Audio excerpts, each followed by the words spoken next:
Welcome to the Ultimate SC-401 Exam Masterclass. I've earned 30 plus certifications, and I'm here to guide you to success on your exam. This PDF in the description is your shortcut. Use these strategies wisely and crack your exam in one go. Revise this PDF 2 to 3 times, and you'll feel the difference in your confidence.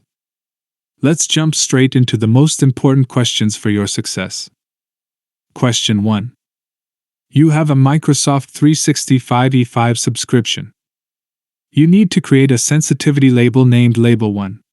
The solution must ensure that users can use Microsoft 365 Copilot to summarize files that have Label 1 applied. Which permission should you select for Label 1? A. Export content export. B. Copy and extract content extract. C. Edit content dosed. D. View rights view. The correct answer is B. Copy and extract content extract.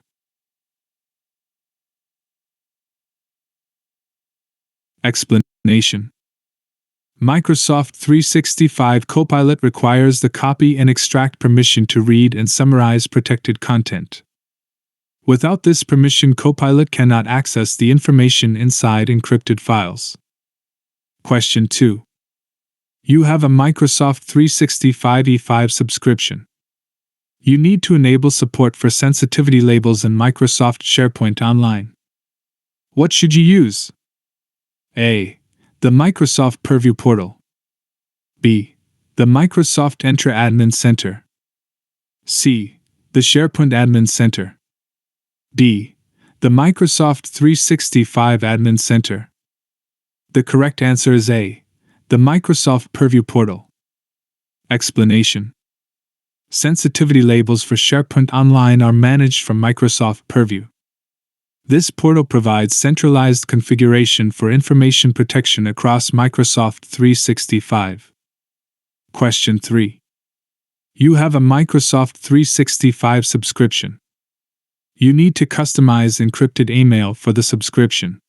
The solution must meet the following requirements. Ensure that when an encrypted email is sent, the email includes the company logo. Minimize administrative effort. Which PowerShell command should you run? A. Set IRM configuration. B. Set OME configuration. C. Set RMS template. D. New OME configuration. The correct answer is B. Set OME configuration. Explanation.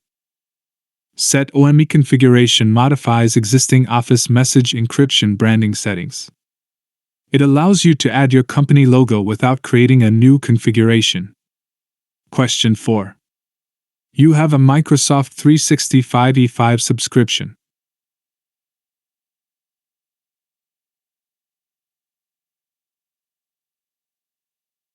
You need to ensure that encrypted email messages sent to an external recipient can be revoked or will expire within 7 days. What should you configure first? A. A custom branding template. B. A mail flow rule. C. A sensitivity label. D. A conditional access policy. The correct answer is A. A custom branding template.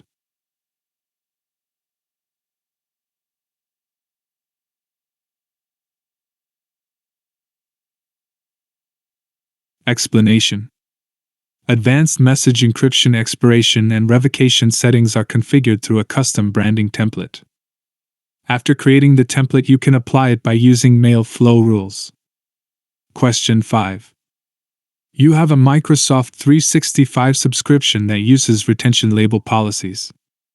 You need to identify all the changes made to retention labels during the last 30 days. What should you use in the Microsoft Purview portal? A. Reports. B. Activity Explorer. C. Content Search.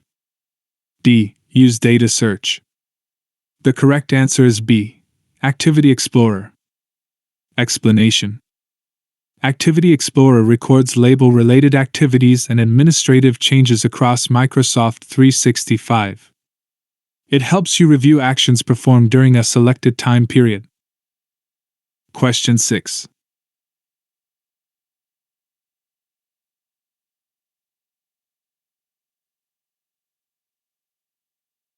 You are creating a data loss prevention DLP policy that will apply to all available locations except Fabric and Power BI workspaces. You configure an advanced DLP rule in the policy. Which type of condition can you use in the rule? A. Sensitive info type. B. Content search query. C. Sensitive label. D. Keywords. The correct answer is A. Sensitive info type. Explanation. Advanced DLP rules can detect sensitive information types such as credit card numbers or passport numbers.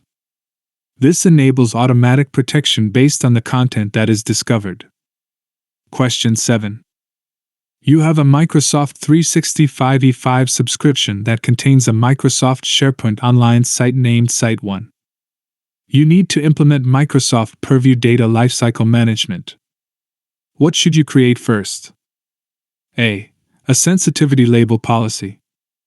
B. A data loss prevention DLP policy. C. An auto-labeling policy. D. A retention label. The correct answer is D. A retention label. Explanation. Retention labels define how long content is retained and what happens after the retention period. They are the foundation of Microsoft Purview Data Lifecycle Management. Question 8. You have a Microsoft 365 E5 subscription that uses Microsoft Defender for cloud apps. You need to ensure that you receive an alert when a user uploads a document to a third-party cloud storage service. What should you use? A. An insider risk policy. B. A file policy. C. A sensitivity label. D. An activity policy. The correct answer is D. An activity policy. Explanation. Activity policies monitor user actions such as uploads, downloads, and sign-ins. They can generate alerts whenever a specified activity occurs. Question 9. You have a Microsoft 365 E5 subscription that uses Microsoft Purview. You are evaluating the use of custom data assessment scans to identify the potential oversharing of data in the subscription. What is the maximum number of items the data assessments can support per location? A. 50,000. B. 100,000. C. 200,000. D. 500,000. The correct answer is C. 200,000. Explanation. Custom data assessment scans support up to 200,000 items for each location. This limit helps maintain efficient performance during oversharing analysis. Question 10. You have a Microsoft 365 subscription. You need to monitor Microsoft 365 Copilot user prompts and responses for content that has been matched by the Protected Materials Trainable Classifier. Which type of policy should you create? A. Communication compliance. B. Data loss prevention DLP. C. Insider risk management. D. Retention. The correct answer is A. Communication compliance. Explanation. Communication compliance can inspect Copilot prompts and responses for policy violations. It supports trainable classifiers including protected materials to help monitor sensitive conversations. Question 11. You have a Microsoft 365 E5 subscription that has a sensitivity label named Sensitivity1. You plan to create an auto-labeling policy that will apply Sensitivity1 to Microsoft Exchange Online mailboxes. On February 1st, you create the auto-labeling policy and enable simulation mode by using the default settings. No modifications are made to the policy in simulation mode. When will the policy first be turned on? A. February 2nd. B. February 6th. C. February 15th. D. Never. The correct answer is D. Never. Explanation. Simulation mode only evaluates the policy and does not automatically enable enforcement. An administrator must manually turn on the policy after reviewing the simulation results. Question 12. You have a Microsoft 365 subscription. You create a new trainable classifier. You need to train the classifier. Which source can you use to train the classifier? A. An on-premises Microsoft SharePoint server site. B. An Azure file share. C. A Microsoft SharePoint online site. D. An NFS file share. The correct answer is C. A Microsoft SharePoint online site. Explanation.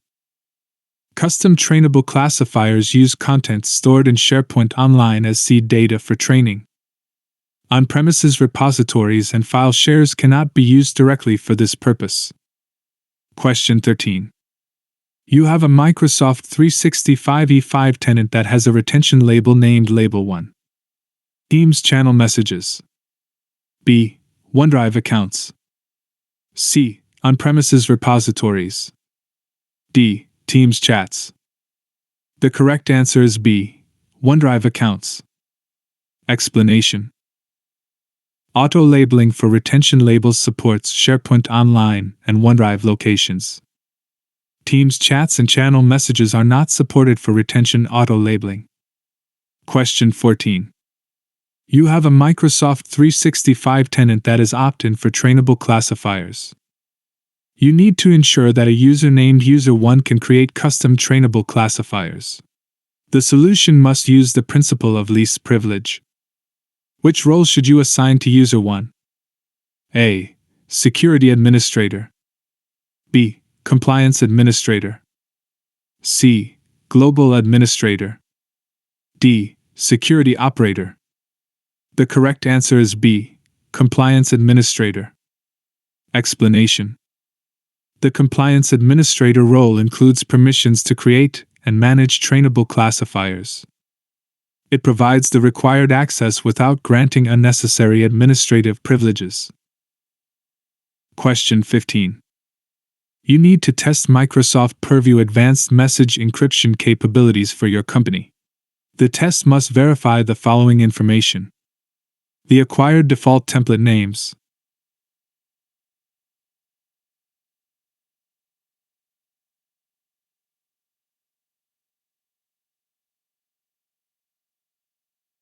the encryption and decryption verification status.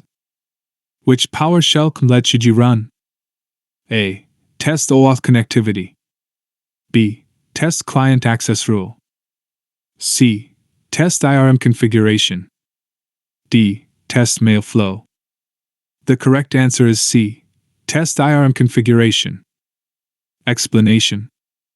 Test IRM configuration verifies that information rights management is configured correctly.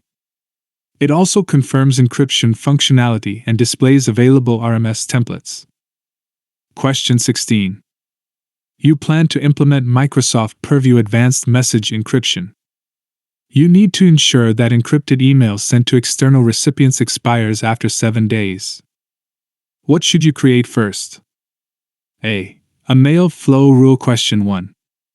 You have a Microsoft 365 E5 subscription. You need to create a sensitivity label named Label 1. The solution must ensure that users can use Microsoft 365 Copilot to summarize files that have Label 1 applied. Which permission should you select for Label 1? A. Export content export. B. Copy and extract content extract. C. Edit content edit. D. View rights view. The correct answer is B. Copy and extract content extract. Explanation. Microsoft 365 Copilot requires the copy and extract permission to read and summarize protected content. Without this permission, Copilot cannot access the information inside encrypted files. Question 17. You have a Microsoft 365 E5 tenant that contains a user named User1. User1 is assigned the Compliance Administrator role. User 1 cannot view the regular expression in the IP address sensitive info type. You need to ensure that User 1 can view the regular expression. What should you do? A. Assign User 1 the global reader role. B. Assign User 1 to the reviewer role group. C. Create a copy of the IP address sensitive info type and instruct User 1 to edit the copy. D. Instruct User 1 to use the test function on the sensitive info type. The correct answer is C. Create a copy of the IP address sensitive info type and instruct User 1 to edit the copy. Explanation. Built-in sensitive information types cannot expose their internal regular expressions. Creating a custom copy allows administrators to view and modify the detection pattern. Question 18. You are creating a custom trainable classifier to identify organizational product codes referenced in Microsoft 365 content. You identify 300 files to use as seed content. Where should you store the seed content? A. An Azure file share. B. A Microsoft OneDrive folder. C. A Microsoft SharePoint Online folder. D. A Microsoft Exchange Online shared mailbox. The correct answer is C. A Microsoft SharePoint Online folder. Explanation. Microsoft recommends storing seed content for custom trainable classifiers in SharePoint Online. The training service accesses these files directly to build the classifier. Question 19. You have a Microsoft 365 E5 tenant that has a retention label named Label 1. You need to create an auto-labeling policy that will apply Label 1. To which location can Label 1 be applied? A. OneDrive accounts. B. Microsoft Entra security groups. C. Microsoft Defender for cloud apps. D. Teams chats. The correct answer is A. OneDrive accounts. Explanation. Retention auto-labeling supports OneDrive and SharePoint Online locations. Microsoft Entra Security Group's Defender for Cloud Apps and Teams chats are not valid target locations. Question 20. You receive an email that contains a list of words that will be used for a sensitive information type. You need to create a file that can be used as the source of a keyword dictionary. In which format should you save the list? A. A JSON file that has an element for each word. B. A docx file that has one word on each line. C. A CSV file that contains words separated by commas. D. An ACCDB database file that contains a table named dictionary. The correct answer is C. A CSV file that contains words separated by commas. Explanation. Keyword dictionaries for Microsoft Purview are imported by using a CSV file. Each keyword is stored in the CSV format so it can be referenced by sensitive information types. Please revise full PDF 2 to 3 times for 100% success. Check the description for the PDF download link and don't forget to subscribe to this channel for upcoming episodes. Thank you.